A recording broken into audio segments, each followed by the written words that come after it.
लोहांगी मोहल्ले में रहने वाले संजय नामदेव की पत्नी ने आज सुबह अज्ञात कारणों के चलते जहरीले पदार्थ का सेवन कर लिया। तबीयत बिगड़ने पर तुरंत मेडिकल कॉलेज लाया गया, जहां डॉक्टरों ने जांच के बाद मृत घोषित कर दिया। पति संजय नामदेव ने बताया कि 10 सालों से उनकी पत्नी का अपने पिता की जमीन और संपत्ति को लेकर विवाद चल रहा था। कोर्ट में भी मामला विचाराधीन था। 2 बार वे अपना केस हार गई थी, जिससे वे डिप्रेशन में थी। इसी के चलते संभवतः उन्होंने जहरीला पदार्थ का सेवन किया है।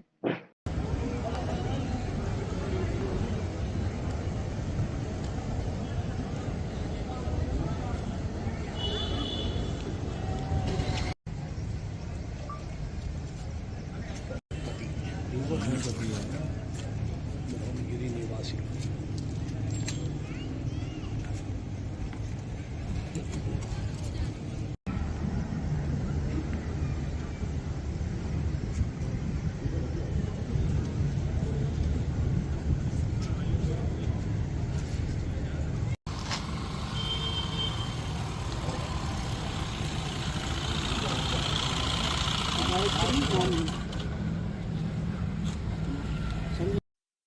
क्या नाम है आपका? संजय नाम जी। संजय, क्या मामला होगा? क्या कुछ नहीं सर, मैं रात को आया, मैं तो आके मैं हम दोनों जने बढ़िया थे, कोई दिक्कत नहीं थी।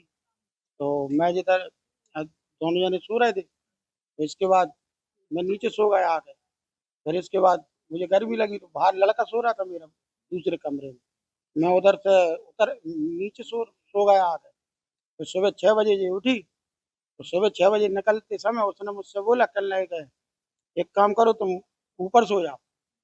तो कह के चली गई। उसके बाद फिर हमारी वो क्या कि वो भोपाल हाई कोर्ट में केस चल रहा था, जमीन का विवाद था इसका इसके पापा से। तो हाई कोर्ट में एक बार केस हार गई थी, फिर दूसरी बार 17 तारीख को हार गई ये केस। तो उसमें पैसा मैसा सब लग गया था। तो वो इस चक्कर में डिप्रेशन में थी जब से ही।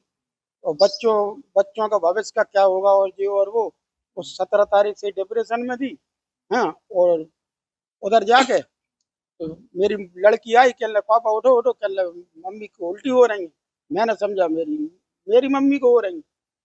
तो फिर दूसरी बार आई मोड़ी, तो दूसरी बार कहने लगी, पापा पापा चलो, कहने लगी, वो मम्मी ने चूहा मार दवाई खा ली। तो मैं पहुंचा दूसरे कमरे में, और मेरा लड़का लड़का था।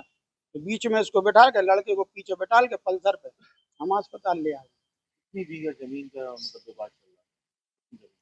इसके पापा पे है तो 36 एकड़, लेकिन इसको 3 एकड़ मिलना थी। तो वो इसके जब जब से मतलब पैसे अब वो मुझसे मांगती थी, तो मैं भी दे देता था, भैया जब से लगा ही रहे हैं। तो पैसे से भी बर्बाद हो गए थे, तो इस चक्कर में कितने मोड़ा साल से चल रहा था? जो होगा कम से कम 10 साल करीब हो गए। 10 साल से ज्यादा ही होगा। आप क्या करते हो और आपके कितने बच्चे? मेरी सिलाई की दुकान है, मेरे 2 बच्चे। कितनी मतलब कितनी हाँ, उम्र बच्चे पढ़ते हैं नहीं? पढ़ते हैं बच्चे। एक 12वीं पढ़ रहा है, और लड़की 9वीं पढ़ रही है मेरी।